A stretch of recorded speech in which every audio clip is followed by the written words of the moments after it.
Can I also just share I mean, I feel like I'm just beating a dead horse with the Saturn thing, but this, I feel like this is just a last thing. This is just from the Saturn wiki page, just a list of the slogans that were used over the years. And I feel like I read this the other day. I haven't heard these. Please. Okay. I feel like it just kind of tracks with what we've been talking about. And from 1990 to 1994, the official slogan was a different kind of car company. That was amended in 1994, and this ran through 2002 to a different kind of company, a different kind of car. From 2002 to 2004, they used "It's different" in a Saturn. 2004 to 2006, "People first." 2006 to 7, "Like always, like never before," which just doesn't make any sense. And and then 2007, "Rethink American." And then finally, 2008 to 2010, just "Rethink." Yeah, and that's what happened. Is GM rethought? They rethought it. Yeah. They're like, actually, we're not doing this anymore. And there was a thing at the beginning of that book, a great quote where they said that kind of the hope initially was that this experiment, with this integrated plant, with cost cutting and addressing labor management issues and being environmentally friendly and using these kind of Japanese concepts in manufacturing, that all of this would eventually Saturnize the rest of GM, right? That was the hope. Saturn would Saturnize GM, and I think what ultimately happened was Saturn got GM'd. Yeah. Well, that lady who said they ruined Pontiac, I think, probably saw that one coming. Yeah, I think you're right. Where's the humanity? It lost all humanity.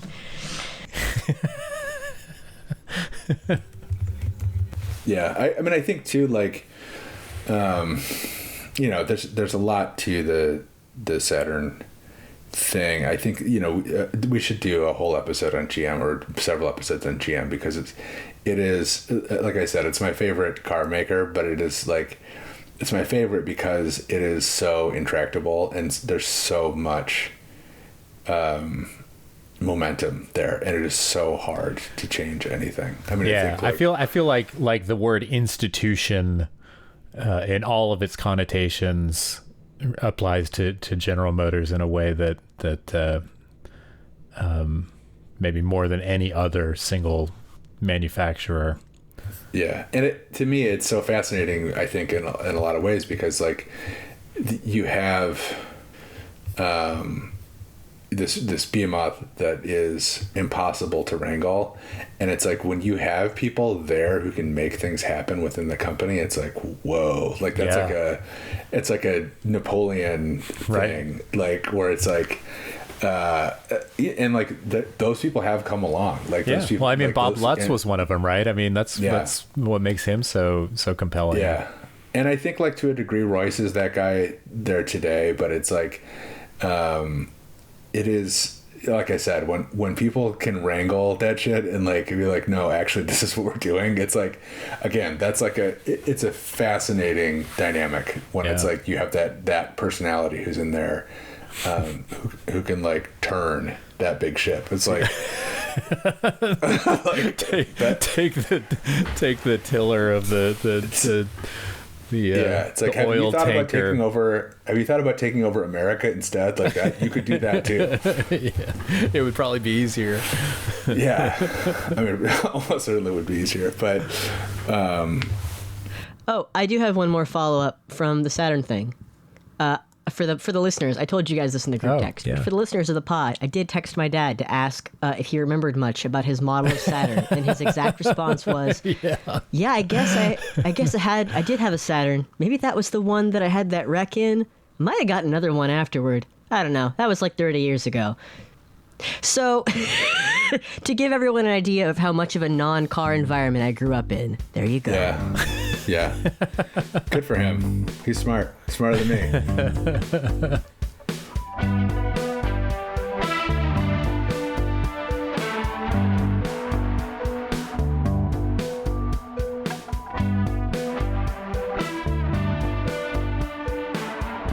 Just a little Saturn postscript before we move on. Just a few things that I wanted to mention with regard to our last couple episodes, our last conversation, which was about Saturn and the unlikely cult of Saturn in the 90s. That arose following that car's introduction in the U.S. You should go back and listen to those episodes if you haven't yet. One of them is a Patreon exclusive. Please subscribe at patreon.com/tiredpod. One word, tiredpod. Thank you. It's so good. It's the punchline of that episode. I was very gratified that neither Maddie nor Rory knew the part of the story that the whole thing was building up to, and the audible disbelief was very satisfying to me. So if you're not a subscriber yet, you know, just saying, there's a funny story. It's unfortunate, the stuff that I missed by being a child in the 90s. I know. What a time. Well, I mean, you could have been there if your parents had been true Americans and bought a Saturn. Not been driving a Nissan Sentra with a one fender that was yellow from my mom running it into a school bus. Yeah. What? I think we probably... I mean, this is a good topic. What year Nissan Sentra? Yeah. Sentra? 91. Oh, okay, so... My dad called it the Sinatra. It was the first car I ever drove by myself. Oh, wow. Oh, still kicking. Yeah. No, I was too young to read. I was like, I think 9 or something like that. I guess, actually, now that I think about it, the first car that I technically drove by myself... I don't know. I mean, I think you'd have to put some pretty substantial scare quotes around drove, but my mom, when I was little, my mom had was driving a 1963 Ford Falcon station wagon, and it was parked in our driveway. I think this is when we lived in Huntington Beach, so I was maybe. I would have been between 2 and 4 years old, and I climbed into the driver's seat and somehow, yanked on the column shift and knocked it out of park into neutral, and the car rolled backwards down the driveway and out into the street. I don't think I hit anything. But I definitely gave my mom a scare. You did have the car bug early, man. I guess so. You couldn't wait. Yeah. You couldn't fucking wait to get in there. Yeah. Not the last of my parents' cars that I would have some slightly major mishaps in, but those are stories for another day. We'll put that we'll circle back on one of those. I've heard for sure. That one's nuts. Too depressing. Yeah. So sad. Yeah.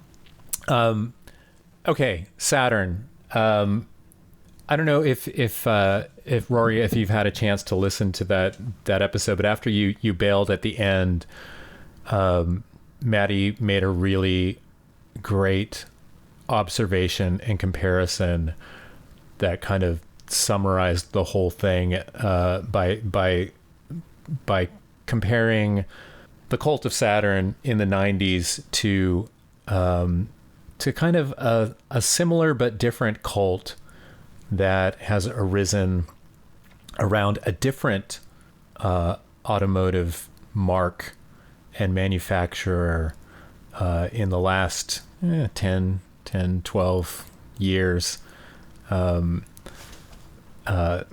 that maybe you can probably guess? Yeah, Tesla. Yeah. And go ahead. Reaction. No, you bet. Well, I think it's interesting. Yeah. Interesting comparison. I'm going to digest it for a second. Yeah. I mean, the thing, for me, it was just kind of like a light bulb moment of just like, yeah, God. And how telling that kind of I think we both kind of circled around this, Maddie and I, and just kind of, making I feel like the contrasts between these two cults kind of speak a lot to the kind of cultural changes that have transpired in the interim, right, in the last 2 or 3 decades. And I think we talked about it in terms of kind of the Saturn kind of representing this thing of substance, whereas Tesla is kind of a cult of just signifiers, of just these kind of these assumptions or promises, and in thinking about it further, what really just like was screamingly obvious to me, what I realized later, Maddie, was that no, the difference is that Saturn, if it was anything, and we circled around this just in describing, all of the kind of, the Saturn's virtues and its drawbacks or shortcomings or whatever in the market. But the thing about Saturn, and I think the thing that appealed to people above all about it was just, it was honest. It was an honest car, and it was an honest product. It didn't promise anything that it couldn't deliver. And I think that more than anything else was the thing that people responded to in that way, that was, like, that took on a kind of religious fervor. And the thing about Tesla, of course, is that it is a grift. It is 100% a grift, and you have this product that and lots of people, I've never driven a Tesla, but I know lots of people who have driven, Type S's. That's the original one, right? Or not the original, but the Model S. Yeah. Model S. Yeah. And, car people, and who say, no, this is a great car. Its driving dynamics are excellent. It's like they hired good people. They hired competent people to develop and make this thing.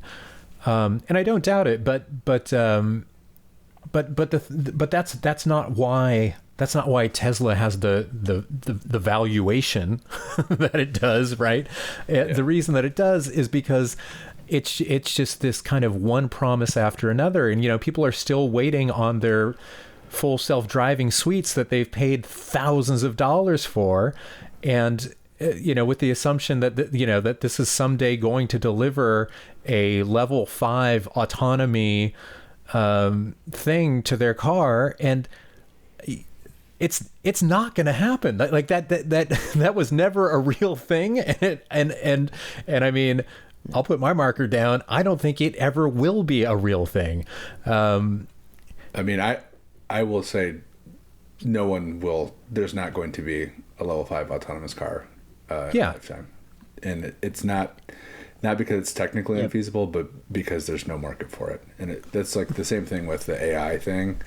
There's not enough money in it to cover the investment, and eventually that'll become clear. I do want to say a couple things about Tesla. I think I have driven Teslas and I've been around Teslas. They do drive well for the most part. They dynamically are good cars in that sense. They're well tuned. They ride okay. I wouldn't go so far as to say they ride okay. A lot of them ride kind of choppy, but they are junk. I mean, they are categorically poorly assembled cars. I mean, every one of them that I've ever been around, laid hands on, or seen in public is shockingly poorly built. And I think like it's a really interesting company in that sense because, like you said, there are some really good engineers who work there, who do suspension tuning, who do cooling, who do like a lot of like the bigger projects, that end up in those cars or end up in production are very impressive. But the absolute like disregard and disdain for their customer is so funny because it's like for 2 seconds. The way the cars are assembled and the way that they come out of the factory is just, it's like one of those, it's like a Trump thing, right? Where, it's like, you can just tell he just hates these supporters he has, like just hogs, like eating up the slop. And it's a Russian nesting doll of contempt from Trump to Elon to his supporters, just all the way down. But it's so funny because like the Tesla thing is like the Tesla, especially early on, like Tesla owners love their cars and they believe in Elon, they believe in the Mars thing, they believe all this huckster bullshit, but they're rewarded with just utter contempt by the manufacturer. Like it is like, like, look, car companies, it's not an uncynical thing, right? Like car companies are trying to make money and they're going to cut corners where they can, and they're going to try to be efficient where they can. But there is a big difference between like cheaping out on some plastic here and there and just like using Home Depot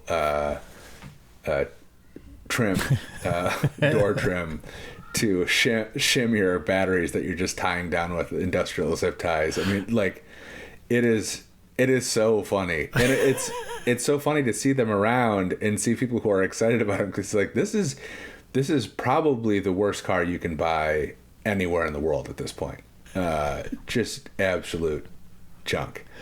And I think that part of it is really funny, but I also think like on the valuation side, like the way that I understand this has been, it's kind of like the GameStop thing that happened a few years ago. So I think like early on there was a lot of interest in the stock because like you said, Peter, like there was this promise of we're going to do full self-driving. We are way out ahead of the other OEMs as far as EVs, which felt like maybe that's going to be a new wave. And like that got some support, like I think some really serious investors.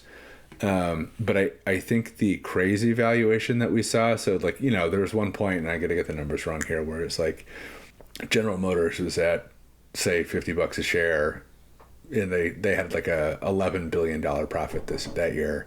And Tesla was at like $600 or $800 a share. Again, the numbers are, but this is just for comparison. And they lost whatever $2 billion that year. And it was like, this does not make sense. But what does make sense is you have these like small time, and this is like the GameStop thing, right? You had all these small time retail type investors who were enthusiastic about the product, and so they were buying Tesla stock. They're watching it go up, making them money personally and buying more of it, and like their friends were buying more of it. But these weren't like canny operators on Wall Street. These were just like people who liked Elon and followed him on Twitter or whatever, which then leads the institutional investors to taking advantage of like that wave of enthusiasm to also buy, which then reinforces the value of the stock. And you get this kind of cycle where it's like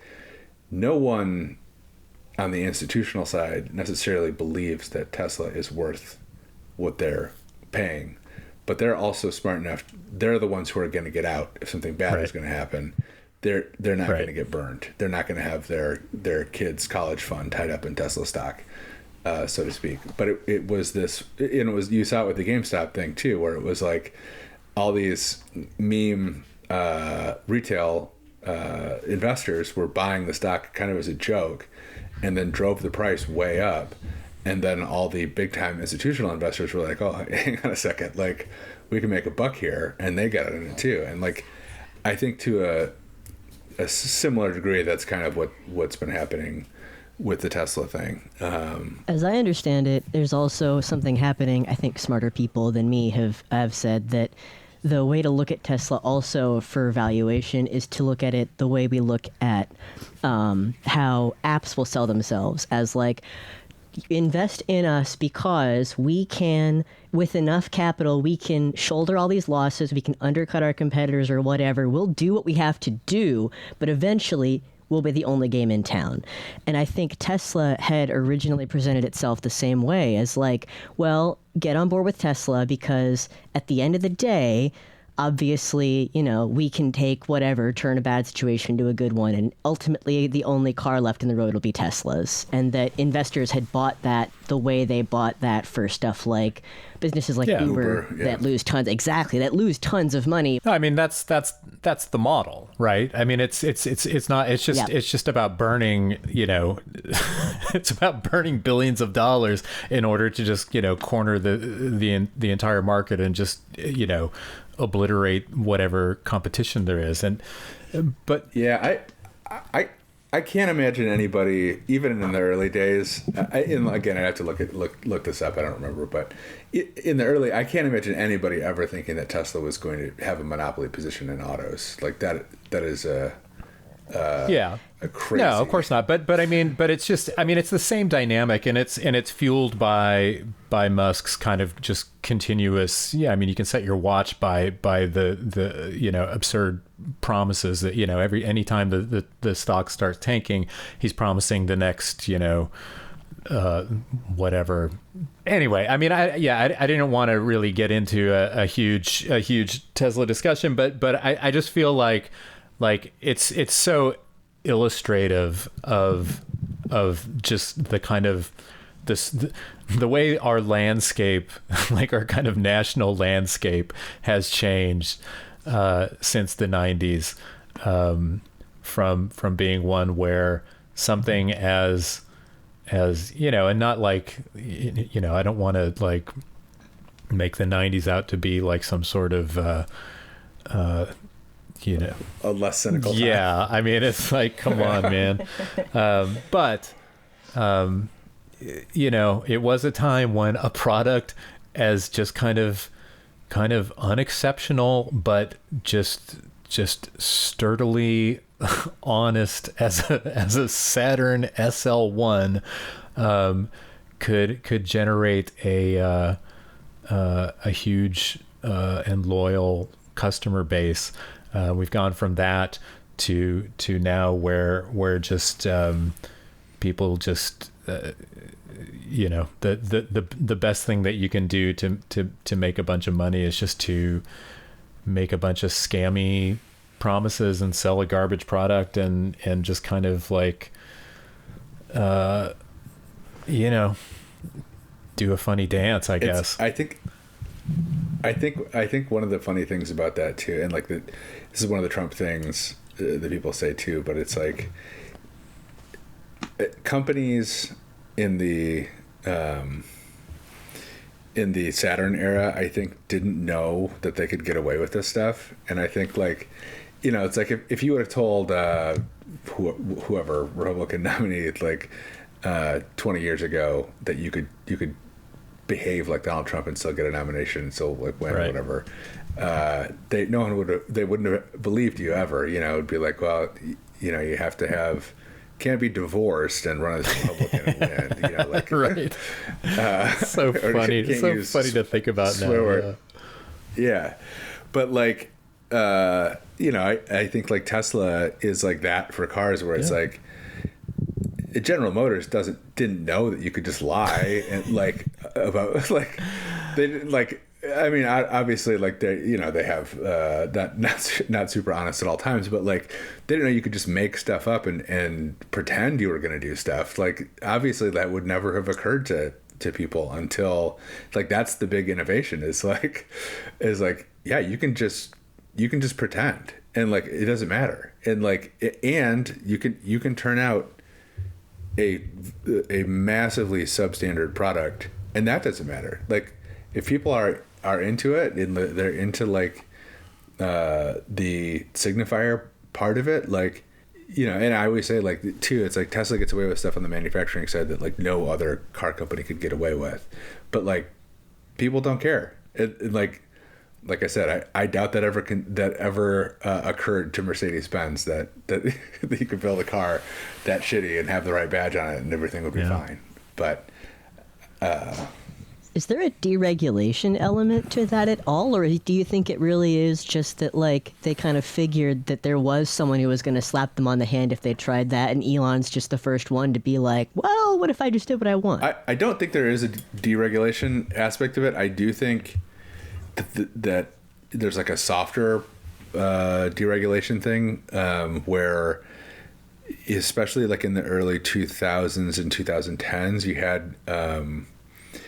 you had this hesitancy on the policy or regulatory side to quote unquote stifle innovation, and like that is the big thing that always stuck in my head, where it was like, you know, normally all this shit would be illegal, but we don't want to stifle innovation. And it was like, so regulators would recognize behavior or a business practice that was against the law.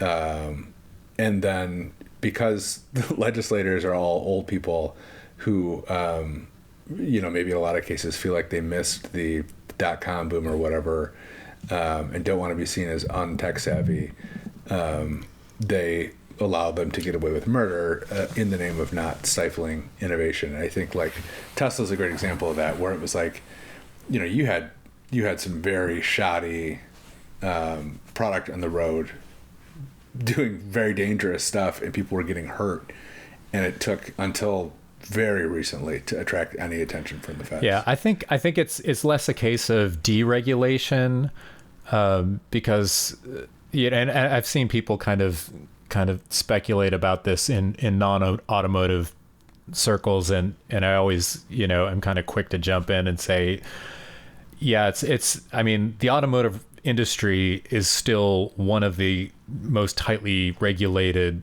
industries in the world. I mean, in terms of just like safety requirements and the hoops that manufacturers need to jump through to sell a car in the United States, and most other places around the world, are, you know, it's pretty crazy. You know, I mean, you have to spend a lot of money and to meet the kind of base level requirements. But I think what accounts for what you're talking about, Rory, is just the fact it's less deregulation and more just that regulators have not kept up with technological changes, you know, and so you know, there hasn't been any type of, I mean, to my knowledge, there hasn't been any kind of regulation about self-driving, about autonomous, you know, and the kind of the levels of autonomy that you can get in a car now. I mean, a bunch of manufacturers are selling some equivalent of, you know, where it's like hands-off driving or whatever. And you know, as a manufacturer, it's up to you, however you want to market it. You know, you can just say, well, this is hands-free driving in certain circumstances, whatever, you know, or you can just call it, like Tesla does, Autopilot, you know. And it's like, and everybody knows what Autopilot does. That's when they just they flip the switch and the plane flies itself. And so you think that the car can do the same thing, and it can't. You know what I mean? That's why people get killed, and they're still getting killed. I mean, the full self-driving thing is just insane to me. Like the fact that you can call a product full self-driving. It's not. And but yeah, and I think, you know, there are, like, you know, to the degree that there's been like legislative activity around autonomous tech and testing, it is states going out of their way to open their roads to testing, which is like, it is, and I think again, it is like some of it is like, okay, maybe if we do this, we'll be able to sop up some Silicon Valley money, when they build a facility in town, or they register or whatever, or hire some people in the state. But I think the stifling innovation thing is a big part of it. But I also think it's like, again, a lot of this stuff should be illegal. A lot of this stuff is dangerous and makes our lives worse in measurable ways that are would be in the public interest to restrict. But I think like the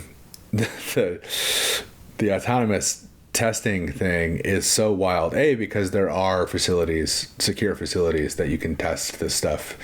You can rent a full city that's built to test autonomous cars. But B, and more importantly, is like, this is a dangerous, very unproven technology that has life and death disfigurement type consequences. And it's like just testing on the road with you, like you have no expectation that this stuff is going to be on the road. Yeah, like you're sharing the road with it, whether you like it or not. There's no consent. There's no like, I didn't go to the I want to be on the road with a full self-driving car website. Like, that just are out there, and like any bozo can go buy one, and it's like whatever. Driving's dangerous. There's a lot of dangerous cars on the road. There's a lot of fast cars, big trucks, whatever. But it is wild, like to think about, like, oh yeah, I was just crossing the street and I got smoked by a full self-driving car who didn't see me or saw me and deliberately swerved into me.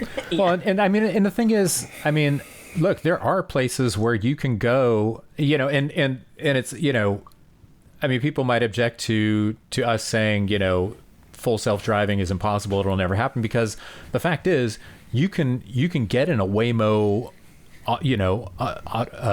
autonomous taxi, right? Those things do exist. Yeah. But the problem with it is that it exists and it can work in certain places under certain circumstances, but it's not going to work in every case, in every circumstances, in every place,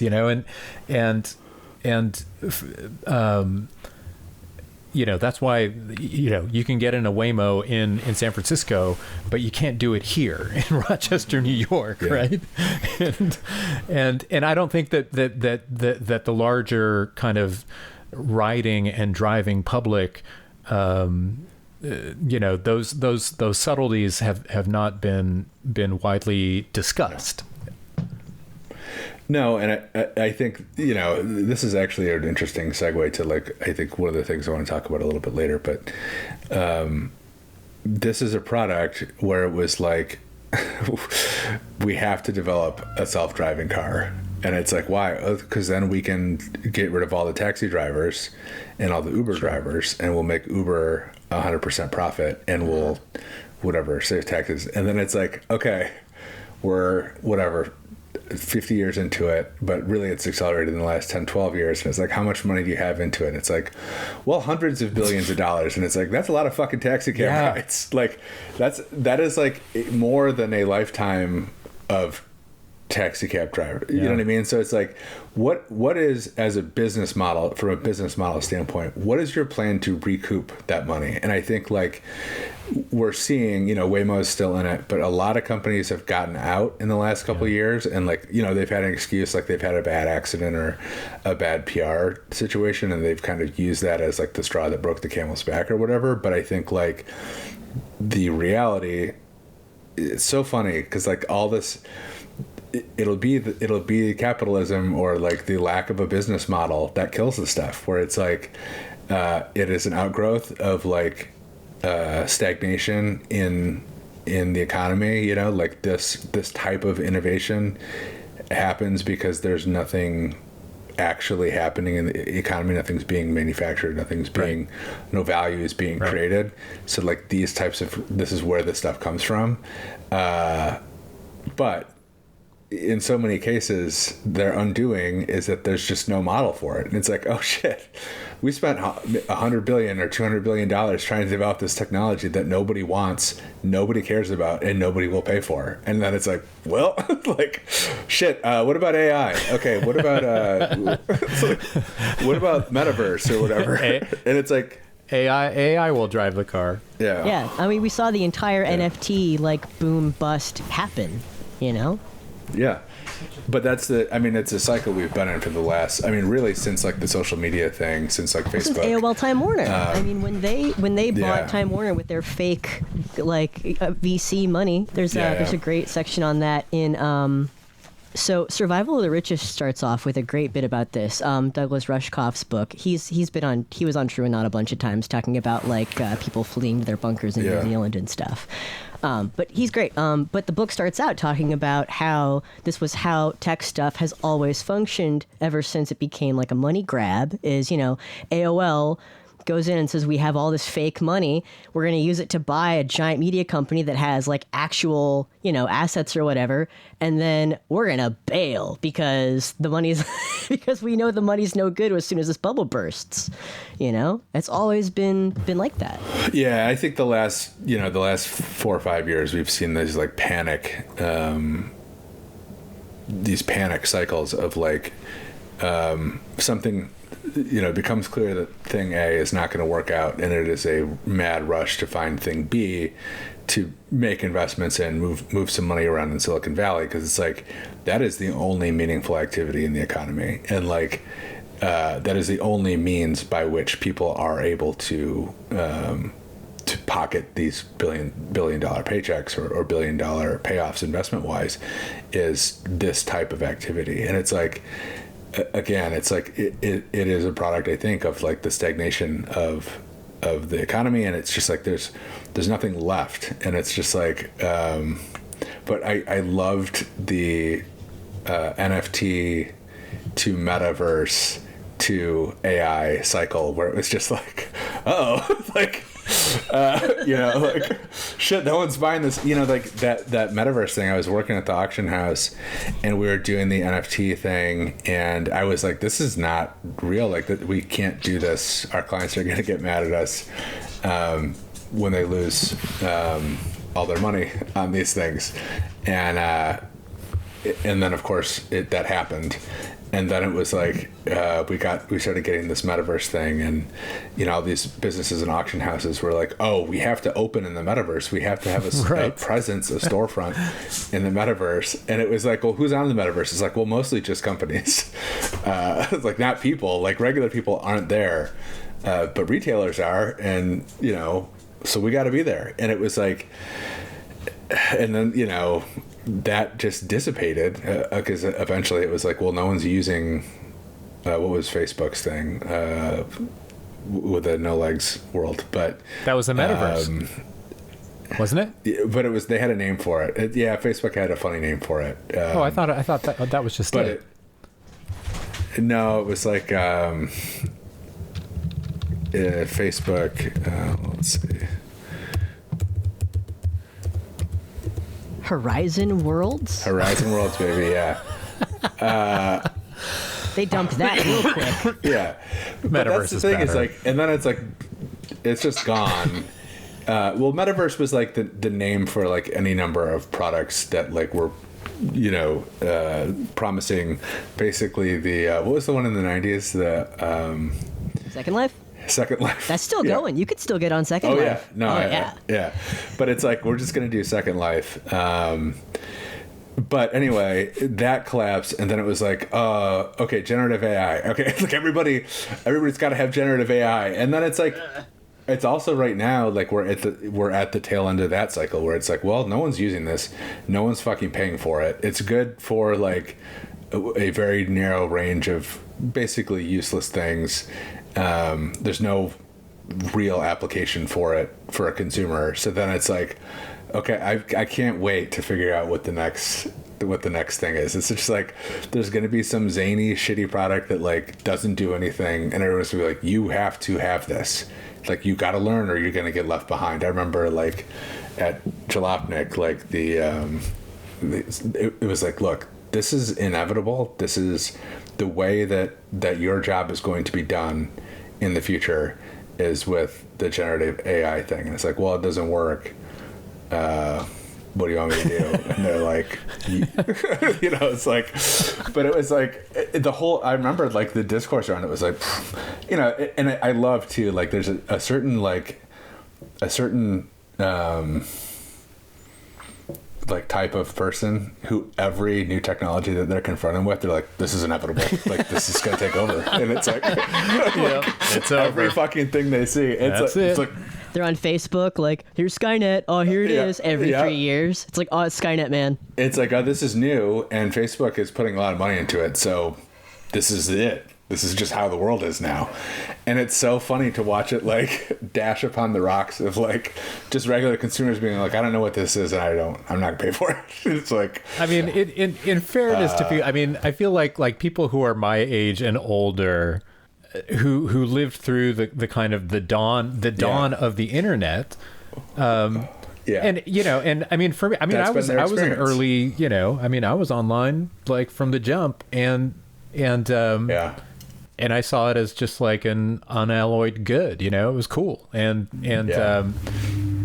the kind of, and it did seem like from the beginning, it's like, oh shit, this is going to change everything. Like this is a big deal. Yeah. And now it's like, and it did, like in a way that was very profound, where it's like, now if you want to, go to a baseball game in a different city 6 months from now, you don't have to write a letter to Major League Baseball or to the baseball team and hope to get the schedule, that somebody will send you a schedule back in the mail. You can just look it up, right? Yeah. But so I think for people of similar, I mean, we have lived through this one technology that really was a transformative and a real game changer, so it's easy to kind of be susceptible to that mindset of just like, oh shit, here we go again. It's like this. I didn't want to be a dick about it, but that is who I was referring to. People of a certain age. It's me. Yeah. No, I know. It's like it's generally people who I think, like you said, very eloquently, but like who experienced the internet thing, where it was like, oh shit, this, like, and I think too, like, especially in media and autos, like a lot of those people felt like they missed out and felt like they were late, and like. And so like every new thing, there's like it's weird because there's like an executive type of guy who went through that period and felt like they were late and felt like they missed out and did not become a trillionaire and felt like they should have. And like those people who are generally pretty cynical are like uniquely, I think, easily bamboozled by this shit. It's like, well, and I think Mark Zuckerberg, he wears a sweatshirt to the business meetings, and he said, and like he is the type of guy who does stuff before I know how to do it, and like he makes all the money. And I think like, that dynamic explains a lot, because those older guys, they're the ones holding the purse strings, and they're the ones making the investment decisions, and very, very easy to be suckered by a young and savvy person who's full of or not even particularly savvy, just like savvy in the sense that they see their mark, right? Well, I actually don't. So I think that is the case in a lot of the situations where it's like, yes, they see a mark and they're cynical operators and they're going to make their money. But I think what's actually going on too in a lot of these cases are these younger startup guys are dumb as shit. They are stupid, and they think that they can do the thing that they say that. So they're not like, they're not necessarily. No, they're actually cynically. Believing their own bullshit. Stupid. Yeah, but they're encouraged they're just dumb, to do it. And they don't. Yeah. And they, because I remember being this way when I was in my early 20s too, where it was like, I have this great idea, it's going to make so much money because it's a great idea, and it's like, well, can you execute it? Do people want it? Like those are the types of thoughts that come in like when you're older and more cynical and you've failed a bunch of times. But like when you're 23, you're like, I have this thing, and it's just a good idea, and now I'm going to be rich or whatever. And I think like a lot of these guys, these tech startup guys, are encouraged to fake it till they make it. They're, because that's how everybody else got rich, is just pretending they were going to do something. Yep. But I think too, like the more we're actually exposed to them, like, I think like the early aughts was like a cacophony of like laudatory like puff pieces on these guys and how they were geniuses. And like now that we actually have social media and we can see how they live their lives, you're like, oh fuck, that guy is dumb as shit. Like he is an imbecile, and like he has $100 billion or whatever. And it's like, again, like, like that. It's like, oh, you're not even a cynical canny operator stealing money from SoftBank. You're just stupid, and like they can't read it, and like, or they're afraid to be left behind on. It's like, Peter, when you were talking about the internet a second ago too, it's like that to me, like ending with like the Facebook era, it's like the last good idea thing where it's like nothing has been invented since then. It's been like Facebook was what, 2006, 2005-ish, in that era. Nothing meaningful has been invented since then. I mean, money-wise, right? Like there's no new technology. I mean, I would argue that just smartphones. I mean, that was a couple years later. But that's the same time frame. Frame. It's like 2006, 2008. Yeah. And I think like, again, that's 20 years ago now. And it's like, but everyone's still chasing that buck where it's like, oh fuck, something's gotta happen. Like somebody come up with something. Come on. Like poking the dead body of Silicon Valley and begging it to reanimate. The guy with the stick, like, come on, do something. Do something. I think I saw it twitch. Yeah. But what's sad is that, like, if you go online, like, you will see a lot of people talking about, like, young people or professors talking about, like, oh yeah, like a lot of my class is using ChatGPT, or like my university is hiring someone with like for like the English department with like some experience in AI, and like you can tell that some people in that gullible demographic are then like getting trickle down to further gullible people down at the bottom to create almost like a market that doesn't exist. Yeah, and it's the same thing, it's the same phenomena with like Facebook and the video thing where it was like, everything's going to be video. They pumped up their video numbers. All these like pivot to video. Publishers did the pivot to video. A bunch of people lost their jobs. I'm sure like some very good university professors are going to lose their jobs that they can hire someone who's got AI experience. And then again, a year from now, no one will be talking about AI anymore. Just like nobody is talking about crypto or NFTs anymore. Just like nobody's talking about the metaverse anymore. And it'll be on to some other very funny, like transparently stupid thing. But it's already happening. I mean, the AI thing has been happening for 6 months or a year. Like it's been running out of steam. And like the Altman or whatever, whatever his second company, it's like, well, I'm just going to warn you, there may never be a profit in this company. It's like, everyone's like, like, okay. Like, okay. like that is very satisfying and funny, but it's like, but again, like Altman, those like a bunch of people made their $1 billion, and like that's what the whole thing is about. Anyway, what were we talking about? Well, that was a long tangent. Great. So this is we should introduce the pod. What are we 45 minutes in? This will be actually early for us comparatively. No, I think why? No, I don't think we should. I'm joking.